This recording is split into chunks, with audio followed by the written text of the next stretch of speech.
El título de nuestro tema para esta hora es La viuda, el juez y el adversario. Tengamos una oración para pedir la presencia del Espíritu Santo. Padre Celestial, venimos ante tu trono con humildad, pero también venimos con confianza, porque venimos en el nombre de Jesús. Pedimos, Señor, que tú ilumines nuestra mente y que tu palabra no regrese a ti vacía, sino que cause el impacto para el cual enviaste esa palabra.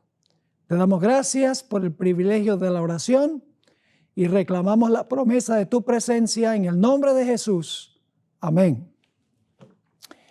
Nuestro tema esta tarde se basa en una parábola del Señor Jesucristo, la parábola de la viuda, el juez y el adversario. Lo primero que vamos a hacer es leer el pasaje que se encuentra en el Evangelio según San Lucas, el capítulo 18 y los versículos 1 al 8. Lucas 18, 1 al 8. Vamos a leer el pasaje. Procuren usar su imaginación para visualizar lo que está describiendo esta historia. Dice así: también les refirió Jesús una parábola sobre la necesidad de orar siempre y no desmayar, diciendo: había en una ciudad un juez que ni temía a Dios ni respetaba a hombre. Había también en aquella ciudad una viuda, la cual venía a él diciendo, es decir, al juez: hazme justicia de mi adversario. Y él no quiso por algún tiempo. Pero después de esto dijo dentro de sí: aunque ni temo a Dios, ni tengo respeto a hombre, sin embargo, porque esta viuda me es molesta, le haré justicia, no sea que viniendo de continuo me agote la paciencia. Y dijo el Señor: oíd lo que dijo el juez injusto. ¿Y acaso Dios no hará justicia a sus escogidos que claman a él día y noche? ¿Se tardará en responderles? Os digo que pronto les hará justicia. Pero cuando venga el Hijo del Hombre, ¿hallará fe en la tierra?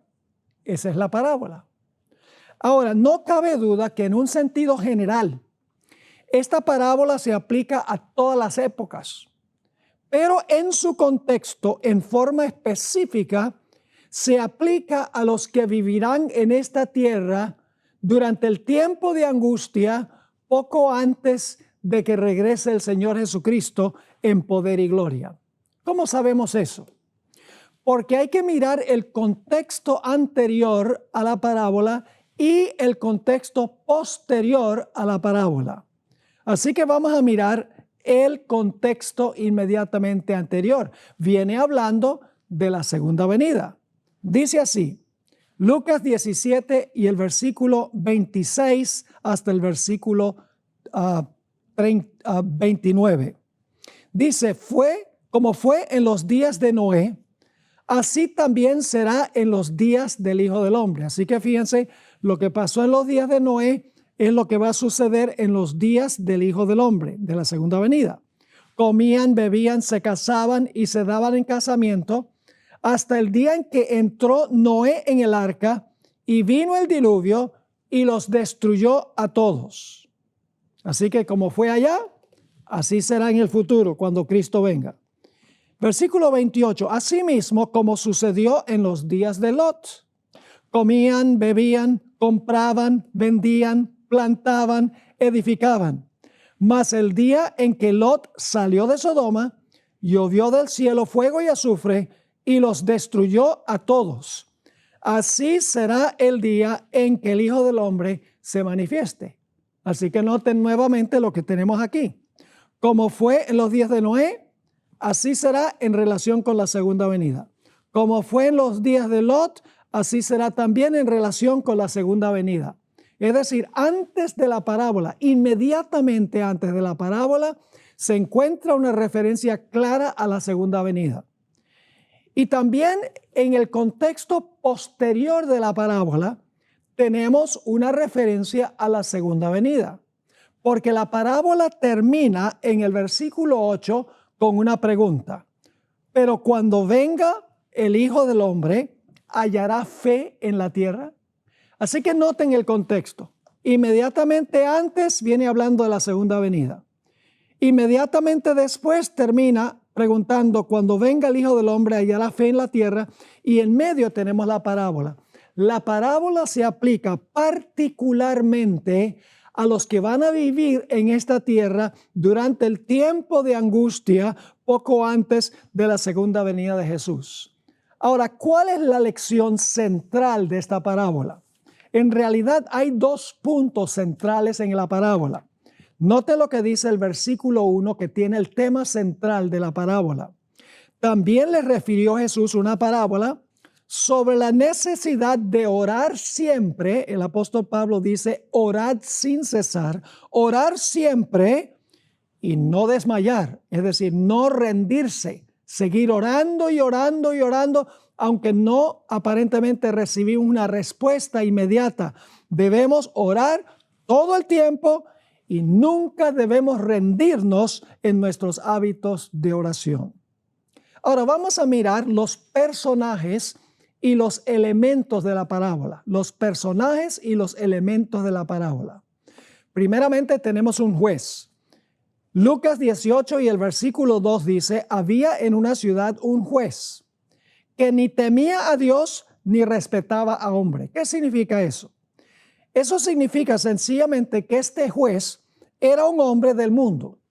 Era un hombre secular que no tenía ninguna inclinación religiosa. Ese es el carácter del juez. En la parábola también hay una viuda.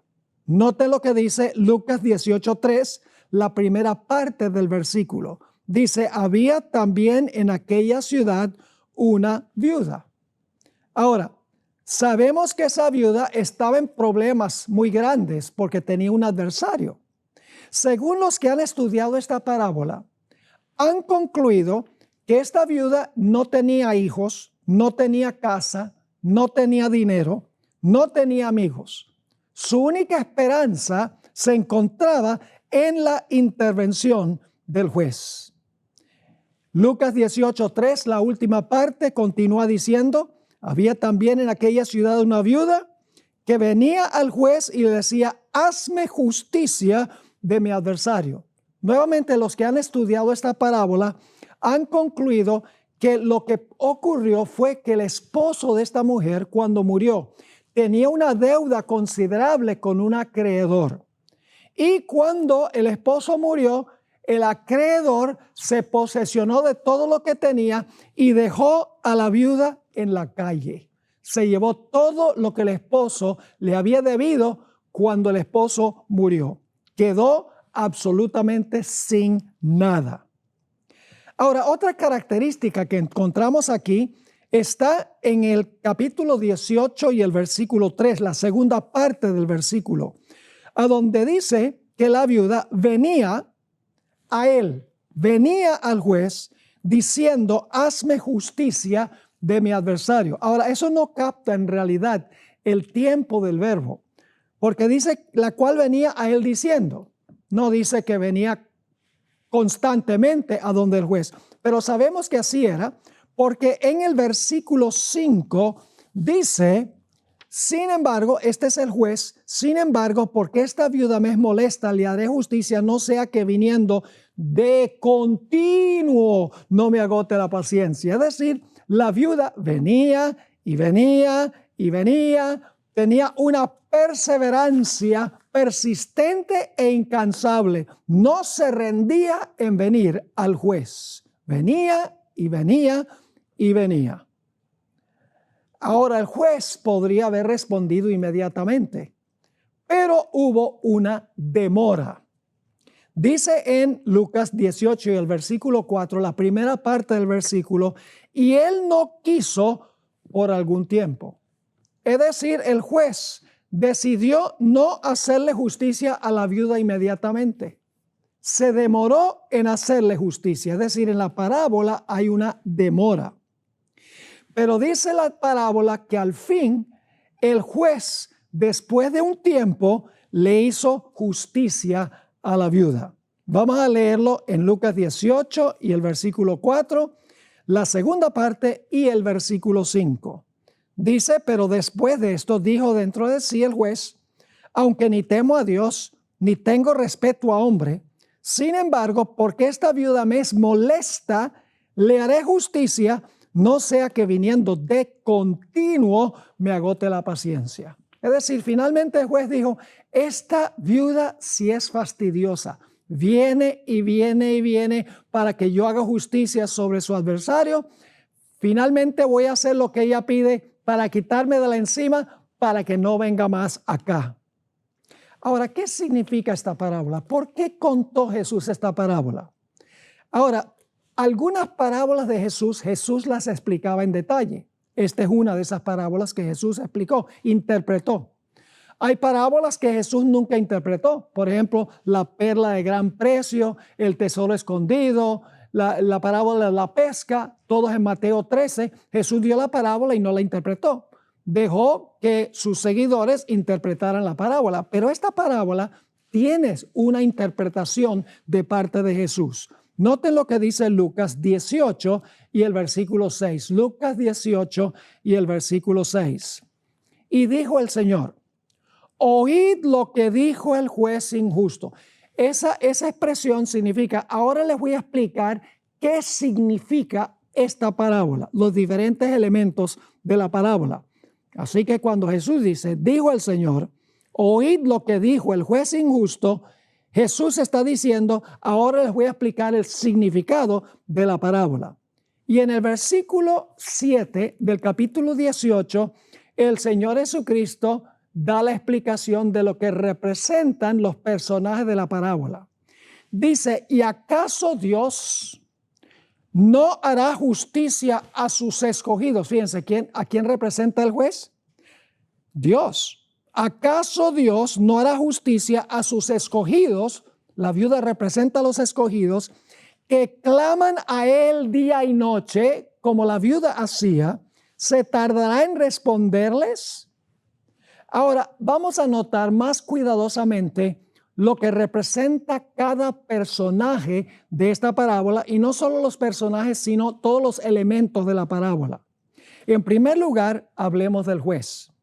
Como les mencioné, Jesús explicó que el juez representa a Dios.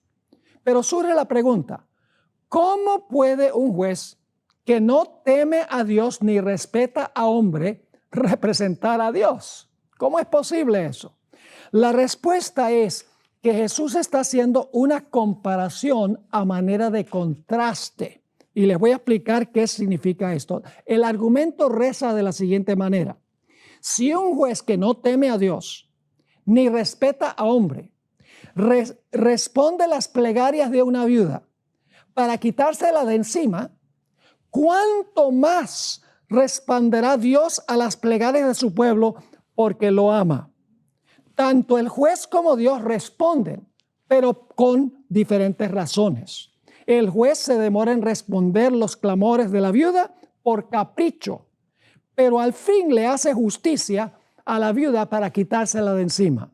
Por el otro lado, en el tiempo de angustia vamos a encontrar que Dios se demorará en responder las plegarias de su pueblo, no por capricho, sino porque los ama.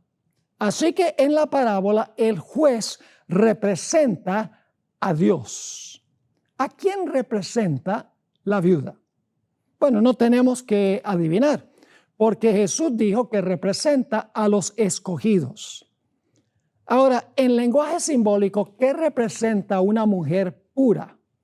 Yo creo que los que están bien versados en la Escritura saben que una mujer pura simbólicamente representa una iglesia pura. ¿Qué representa una mujer ramera o una mujer prostituta, podríamos decir? Representa una iglesia que ha apostatado, una iglesia que ha caído. Pero ahora les voy a hacer una pregunta que posiblemente nunca les han hecho, y es, ¿qué representa una mujer viuda? Una iglesia pura representada por una mujer pura, una iglesia apóstata representada por una mujer impura, pero ¿qué representa una mujer viuda? Bueno, una mujer todavía representa a la iglesia. Es decir, la mujer viuda esta representa a la iglesia, pero no una iglesia bajo circunstancias normales. Es una iglesia oprimida y destituida por un adversario. Ha perdido esta iglesia todo apoyo humano. Es una iglesia que ha sido saqueada por el adversario. Está pasando por un tiempo de angustia, pues lo ha perdido todo. Por así decirlo, será una iglesia que no tiene dónde caerse muerta, para usar la expresión muy común, por lo menos en Colombia. Ahora, ¿cómo sabemos que en realidad esta mujer viuda representa una iglesia que lo ha perdido todo y que está pasando por una gran tribulación?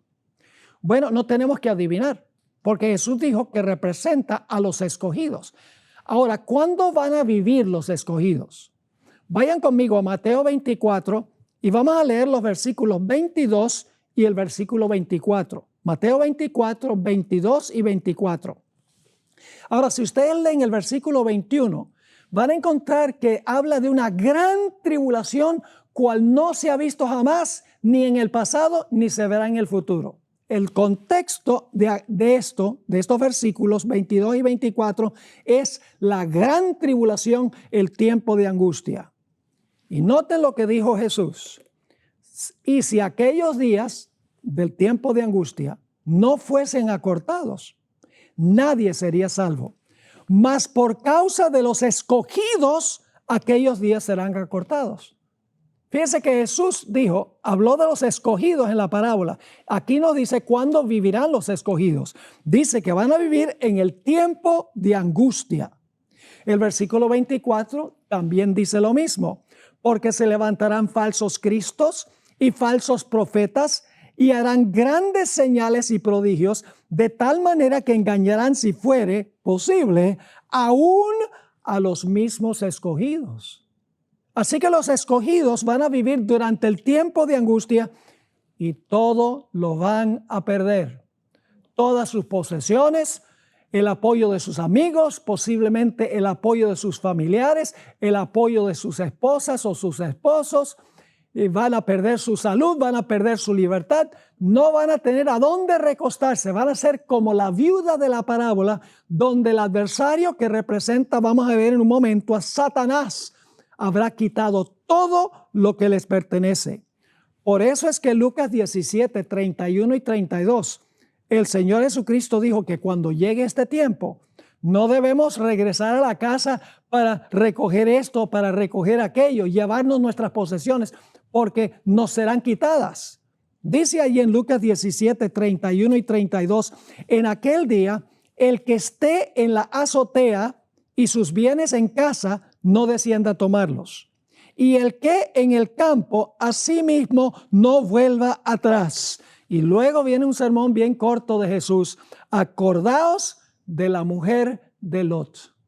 La mujer de Lot estaba enamorada de sus posesiones. No estaba dispuesta de dejar sus posesiones. No estaba dispuesta de perder todo en la destrucción de Sodoma. Y por lo tanto, miró hacia atrás y se convirtió en una columna de sal. Los fieles de Dios al final de la historia van a tener que huir. No van a poder llevar nada consigo, lo van a perder todo. El grupo remanente va a ser una iglesia como la viuda, completamente saqueada en lo que respecta el apoyo humano. Ahora, ¿quién representa el adversario de la parábola? Bueno, no tenemos que adivinar, la parábola no identifica al adversario directamente. La palabra griega para adversario es antidikon. Así que si la parábola no identifica al enemigo o al adversario, tenemos que ir a otros versículos que usan la misma palabra. Vamos a 1 de Pedro 5:8, un texto muy bien conocido.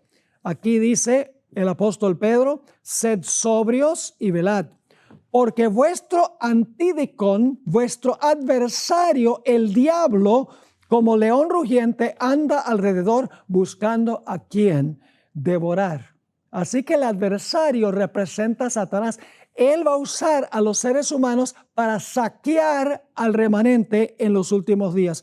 Dicho sea de paso, si ustedes van a Apocalipsis, el capítulo 12, van a encontrar allí una mujer que le toca huir al desierto, porque el dragón la está persiguiendo. Es decir, el dragón es el adversario que persigue a la mujer en Apocalipsis 12, al igual que el adversario le quita todo a esta viuda en la parábola. Ahora, notemos otra característica. Ya hemos identificado entonces el juez es Dios. Hemos identificado a la viuda, representa a los escogidos que están pasando por el tiempo de angustia. Ahora hablemos un poco del clamor de la viuda. Esa palabra que se usa en la parábola de que ella clamaba día y noche, en realidad es una palabra muy intensa en el idioma griego. Hay varias palabras para exclamar o clamar en el griego. Esta es una de las más fuertes de todas. Por ejemplo, se usa en Hechos 8 y el versículo 7, a donde los espíritus endemoniados gritaban cuando veían a los apóstoles. En Lucas 9:38 se aparece la palabra para un padre que clama a Jesús para que sane a su hijo atormentado. Y en Marcos 15:34 se usa para Jesús, quien grita a voz en cuello en la cruz: Dios mío, ¿por qué me has desamparado? Es decir, el clamor de los fieles al final de la historia, que se representa por el clamor de la viuda, va a ser un clamor a voz en cuello a Dios para que Dios los libre del adversario. Pero va a haber una demora. En realidad, la traducción se tardará en responderles en la parábola. No es la mejor traducción. En realidad, algunas versiones traducen, aun cuando Dios se demore en responderles. Así que notemos un poco más este asunto de la demora, donde el pueblo de Dios está clamando y clamando y clamando que Dios le haga justicia contra el adversario, y Dios guarda silencio, no responde inmediatamente. A veces nosotros pensamos que Dios solo puede contestar nuestras oraciones sí o no. Pero hay una tercera forma en que Dios responde, y esa forma no nos gusta a nosotros. Es espera. Dios puede contestar sí o no, o puede contestar ahora no. Espera, no es el momento. Claramente Dios se va a demorar en responder las plegarias de su pueblo durante el tiempo de angustia. Esto lo sabemos porque la parábola dice que los escogidos van a clamar día y noche. Pues si están clamando día y noche es porque hay una demora y Dios no responde inmediatamente.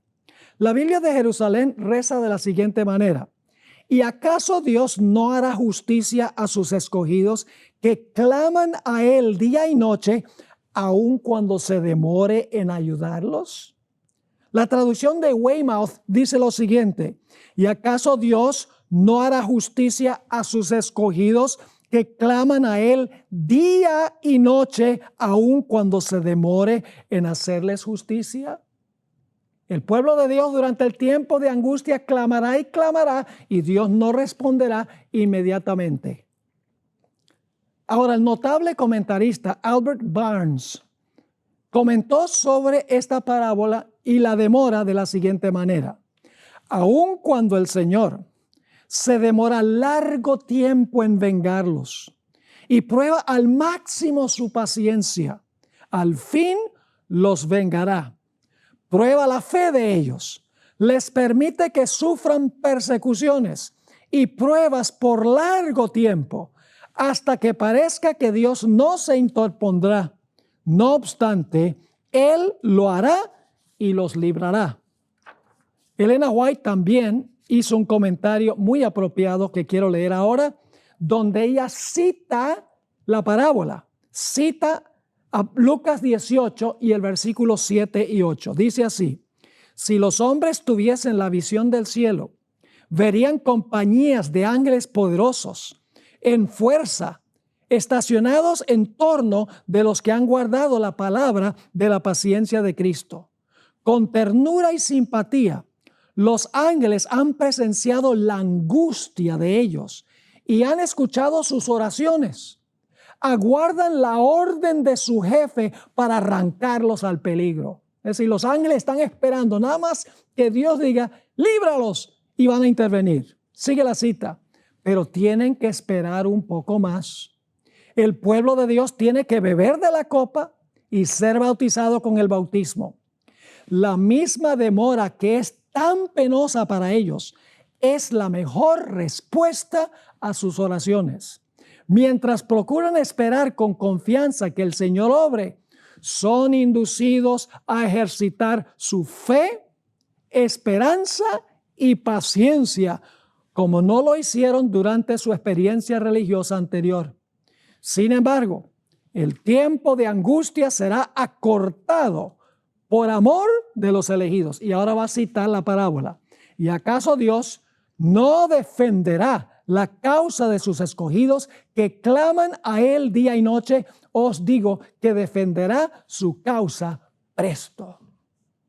Así que Elena White coloca estos versículos en el contexto del capítulo sobre el tiempo de angustia en el conflicto de los siglos.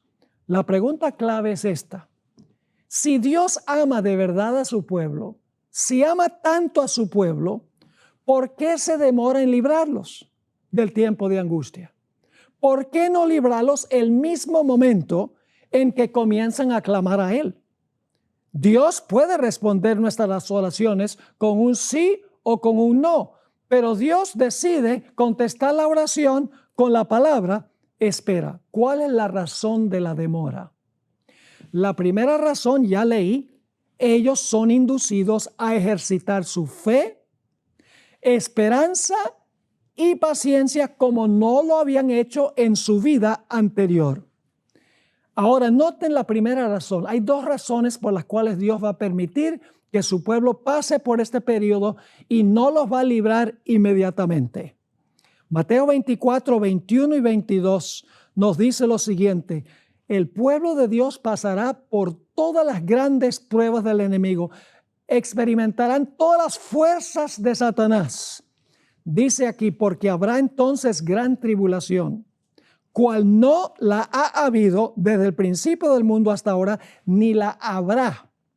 Y si aquellos días no fuesen acortados, nadie sería salvo, mas por causa de los escogidos, aquellos días serán acortados.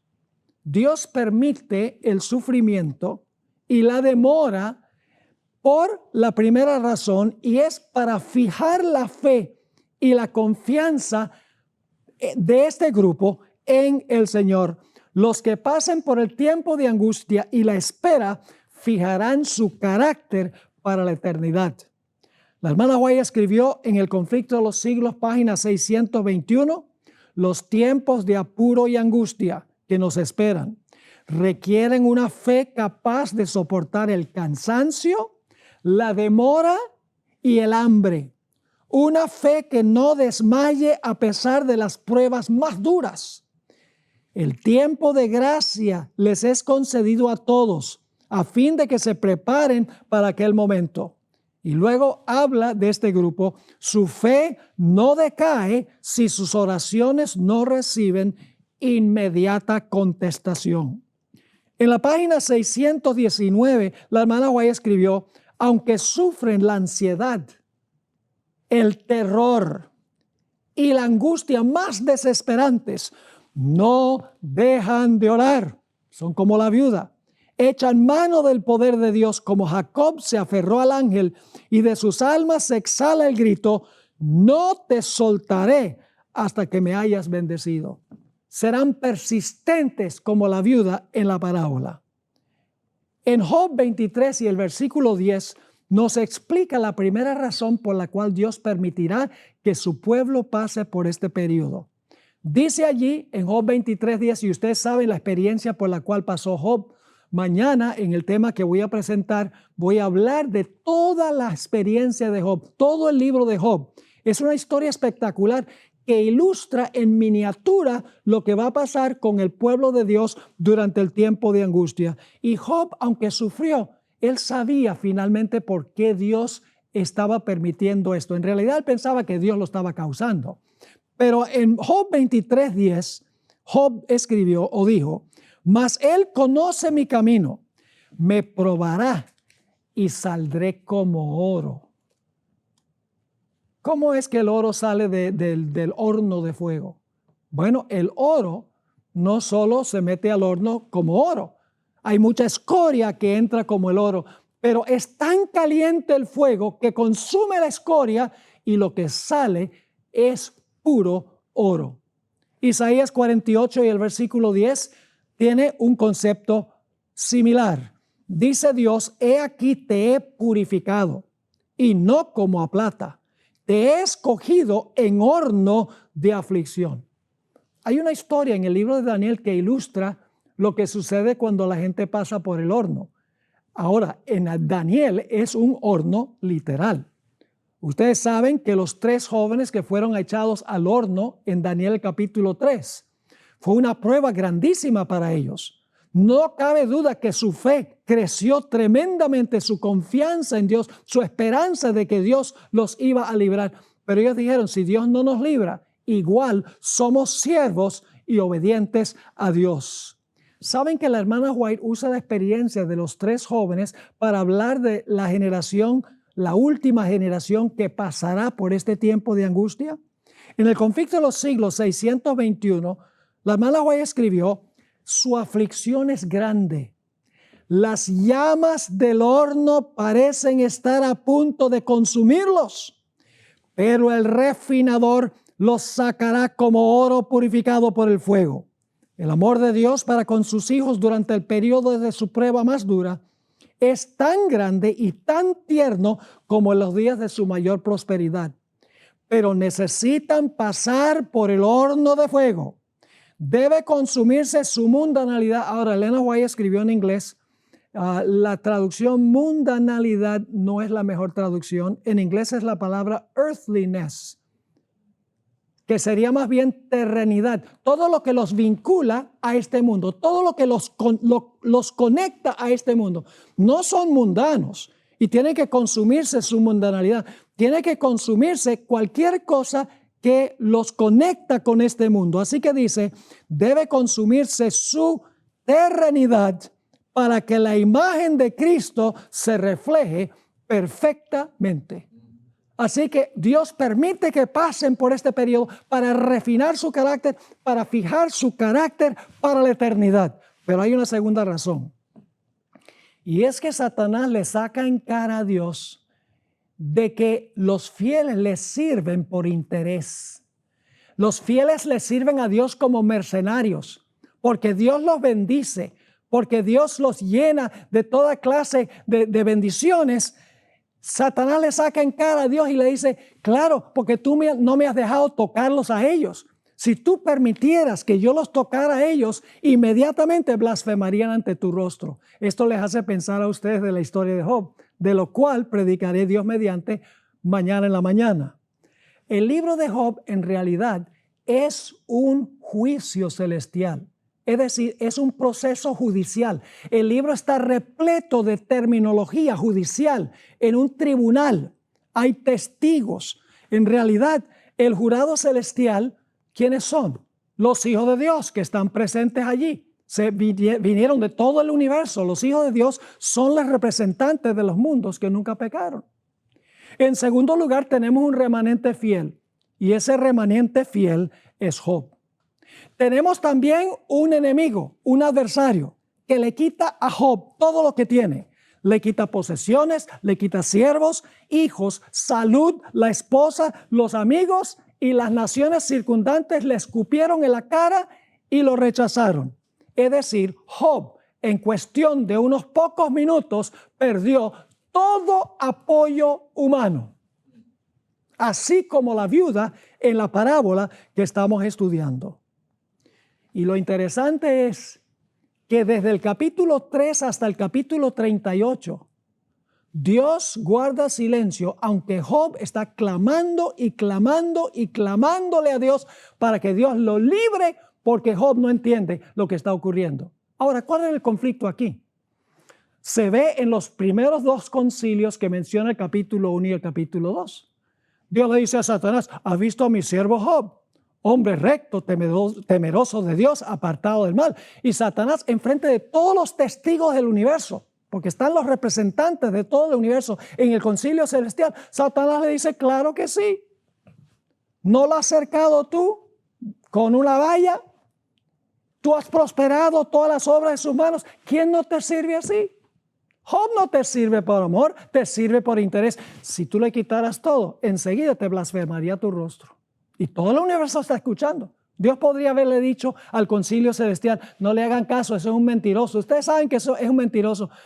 Pero el jurado celestial hubiera dicho, de verdad que Dios ha cercado a Job con un muro de protección. Dios ha bendecido toda su obra de mano. No ha permitido que Satanás lo ataque ni le quite nada.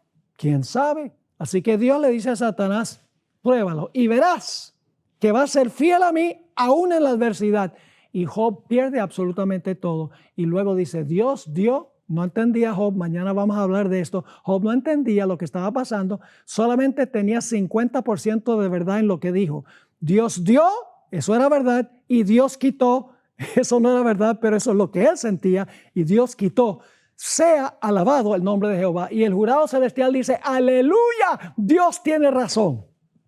Se realiza el segundo concilio celestial.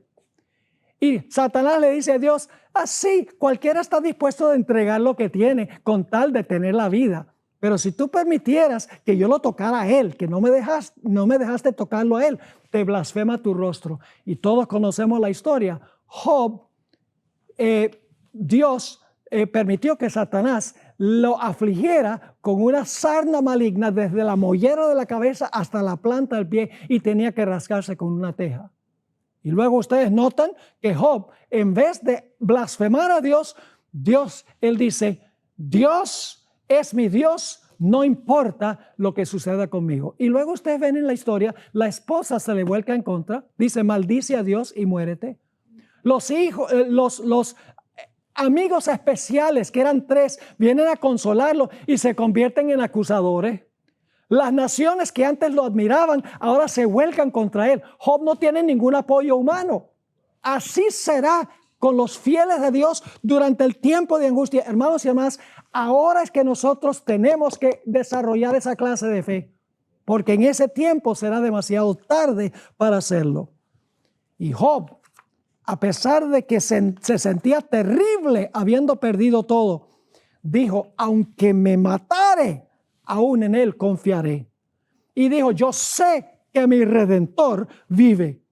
Y como leímos, dijo, cuando me hubiere probado, saldré como oro. Amén. Y desde el capítulo 3 hasta el capítulo 38, Job está clamando a Dios y diciéndole, ¿por qué está pasando esto? Explícame, yo te amo a ti, tengo fe en ti, pero no entiendo lo que está pasando. Y Dios desde el capítulo 3 hasta el capítulo 38 guarda silencio. Hay una demora. Pero al final de la historia, Dios le hizo justicia a Job y le dio el doble de lo que había tenido antes.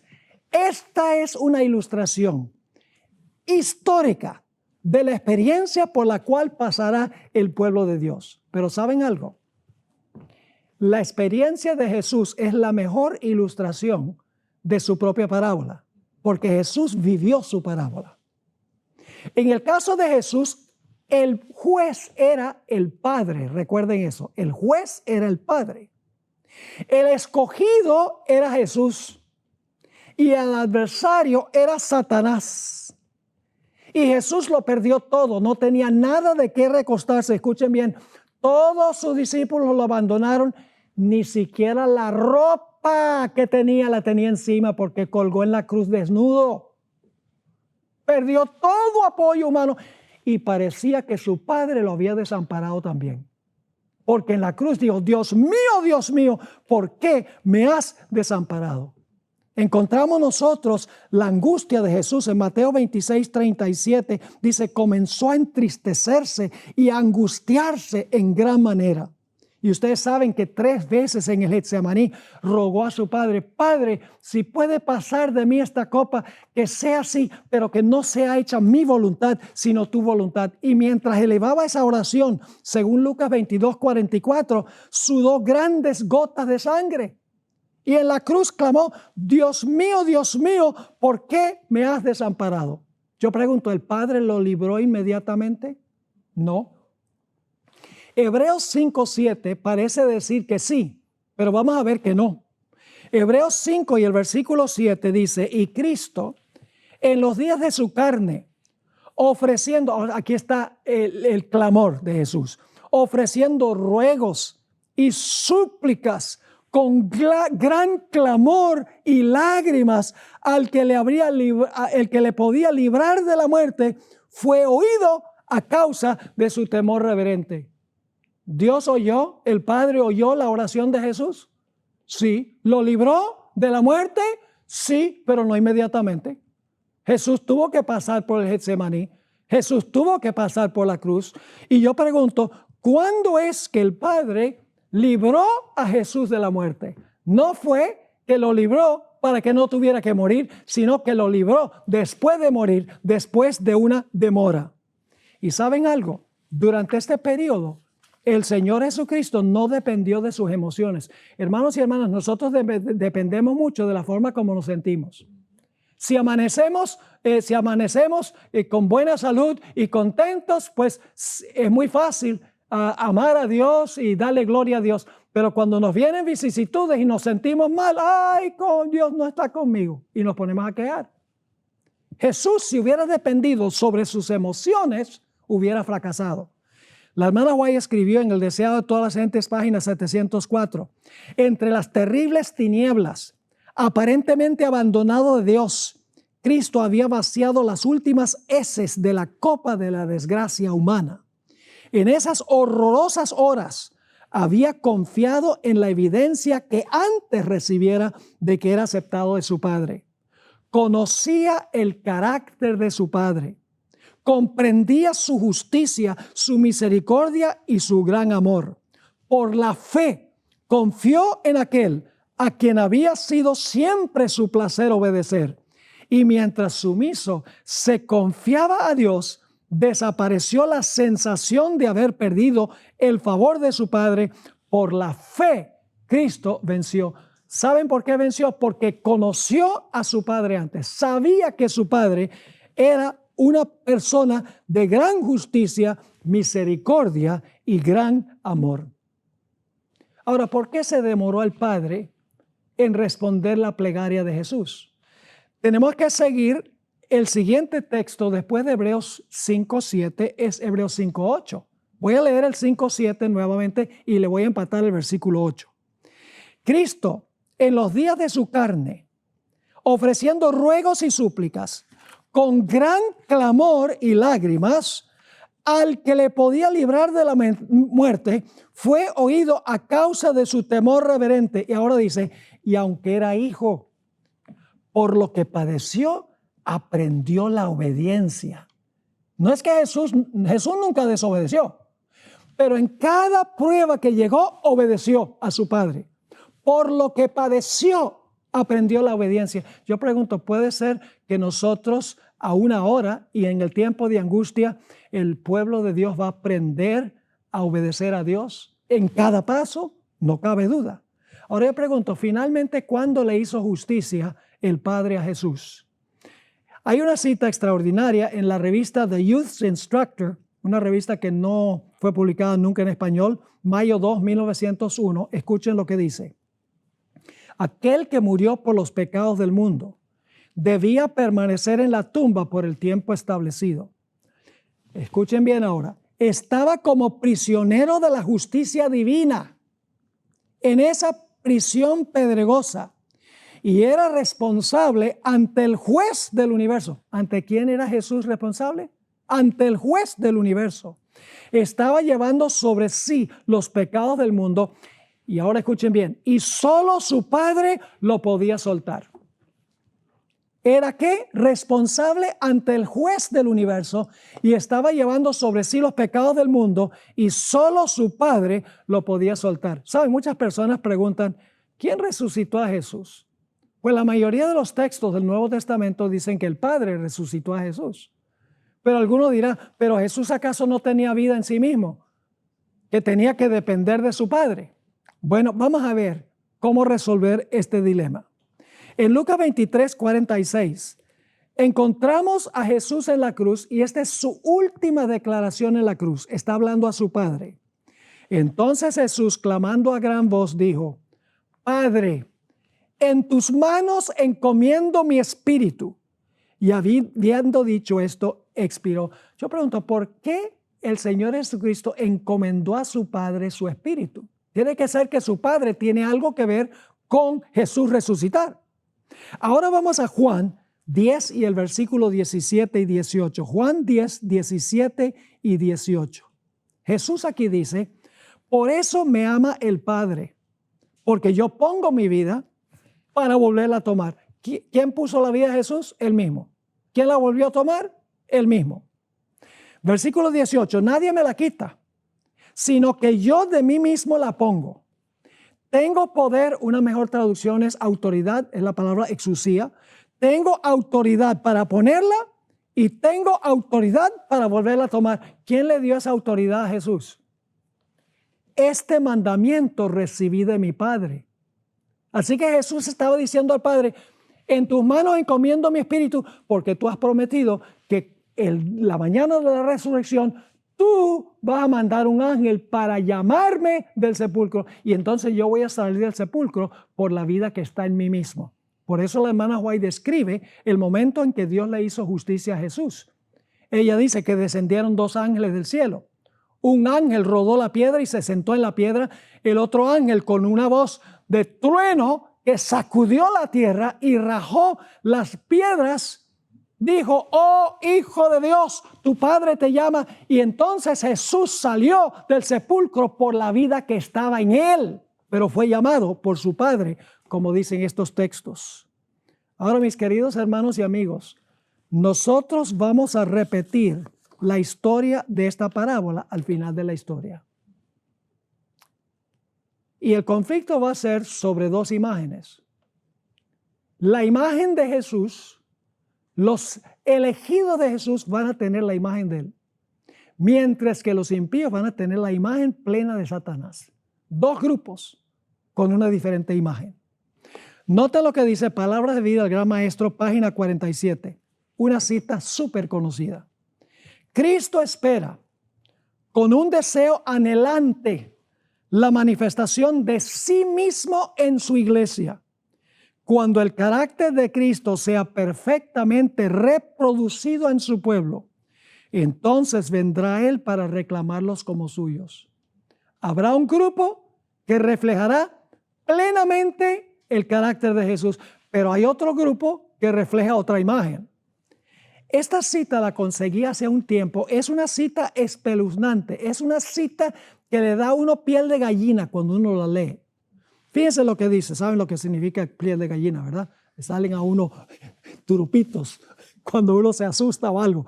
Fíjense lo que dice en la Review and Herald, abril 14, 1896. Las fuerzas de las tinieblas se unirán con agentes humanos que se han entregado al control de Satanás. Y fíjense cuál va a ser el resultado. Y se revivirán las mismas escenas que ocurrieron cuando Jesús fue juzgado, rechazado y crucificado. ¿Qué dice ella? Que las fuerzas de las tinieblas, Satanás y sus ángeles, se van a unir con agentes humanos que se han entregado al control de Satanás y se van a revivir las mismas escenas que ocurrieron cuando Jesús fue juzgado, rechazado y crucificado. Nosotros vamos a pasar por la misma experiencia de Jesús si estamos vivos durante el tiempo de angustia. Sigue diciendo, al entregarse a las influencias satánicas, los hombres se transformarán en demonios. Escuchen bien, la turba que llevó a Cristo a la cruz, esa gente estaba endemoniada. Los que dijeron, crucifícale, crucifícale, estaban endemoniados. Dice, al entregarse a las influencias satánicas, los hombres se transformarán en demonios. Y aquellos que fueron creados a imagen de Dios, los que fueron formados para honrar y glorificar a su Creador, se convertirán en habitación de dragones. Y Satanás verá en una raza apóstata su obra maestra de maldad, seres humanos que reflejan su propia imagen. Podemos imaginarnos un mundo a donde todos los impíos, que van a ser la mayoría, reflejan perfectamente la imagen de Satanás. El mundo será una selva. Y solo si Jesús se levanta, como dice Daniel 12:1, a proteger a su pueblo, el pueblo de Dios no perecerá. Ahora, recuerdan que la parábola terminó con una pregunta. La parábola terminó en suspenso. Después de contar la parábola, que se aplica especialmente al tiempo de angustia, el Señor Jesucristo terminó diciendo: cuando venga el Hijo del Hombre, ¿hallará fe en la tierra? Pero no contestó la pregunta. Pero el libro de Apocalipsis sí contesta la pregunta. Y los lugares a donde contesta la pregunta son muy interesantes. Apocalipsis 13 y el versículo 10 está hablando de la terminación de los 1260 años de persecución. Y enseguida el siguiente versículo habla de otra bestia que se levanta de la tierra, que va a perseguir como persiguió la bestia durante los 1260 años. Y fíjense lo que dice Apocalipsis 13:10, que es el versículo de transición entre la persecución del pasado y la persecución del futuro. Si alguno lleva en cautividad, va en cautividad. Si alguno mata a espada debe ser muerto. Aquí está ¿qué? La paciencia y la fe de los santos. Esa no es una buena traducción, paciencia. Es la palabra hupomoné en griego, que significa perseverancia. Es la misma que se usa en Mateo 24, donde dice: el que perseverare hasta el fin, este será salvo. Una mejor traducción entonces es: aquí está la perseverancia y la fe de los santos. El Señor Jesucristo tendrá un grupo con la fe que Él mencionó en la parábola. ¿Va a haber un grupo que tiene la fe? Sí. En Apocalipsis, ese grupo se llama los 144,000, que van a pasar por el tiempo de angustia cuando se levante la segunda bestia de Apocalipsis, el capítulo 13. Otro versículo a donde aparece esa misma palabra, perseverancia, es Apocalipsis 14:12. Y fíjense el contexto. Versículos 9 al 11 habla de la bestia, su imagen, su marca y el número de su nombre. Y en contraste, en el versículo 12, el siguiente versículo habla de otro grupo. Un grupo que no adora a la bestia, ni su imagen, ni recibe la marca, ni recibe el número de su nombre. Y fíjense ese grupo cómo se describe. Aquí está la perseverancia de los santos. Yo pregunto, ¿Apocalipsis contesta la pregunta de la parábola? Oh, claro que sí. Aquí está la perseverancia de los santos, los que ¿qué? Guardan los mandamientos de Dios y la fe de Jesús. Esa es la generación final, que pasará la prueba sobre la bestia, su imagen, su marca y su nombre. Aquellos que perderán todo humanamente hablando. Aquellos que clamarán a Dios y Dios inmediatamente no responderá, pero no van a perder su fe. Van a confiar en el Señor y van a decir como Job: aunque me matare, aún confiaré en Él. Y finalmente Dios escuchará sus plegarias y les dará mayor prosperidad que lo que tenían antes. Así que, hermanos y hermanas, nosotros necesitamos prepararnos para ese tiempo ahora. No crean que cuando lleguemos a ese tiempo vamos a decir: emergencia, tenemos que desarrollar la fe necesaria ahora. No, eso se hace ahora, a través del estudio de la palabra, a través de la oración y a través de dar un testimonio, de la testificación a otras personas. Debemos activarnos en las cosas del Señor. Debemos desarrollar esa fe inquebrantable que pasará por este tiempo si estamos vivos, para que luego podamos decir: he aquí, este es nuestro Dios, le hemos esperado, Él nos salvará. Y entonces podremos vivir en un mundo donde lo tendremos absolutamente todo, porque somos coherederos con nuestro querido Señor Jesús. Que Dios nos bendiga y que sea esa nuestra experiencia.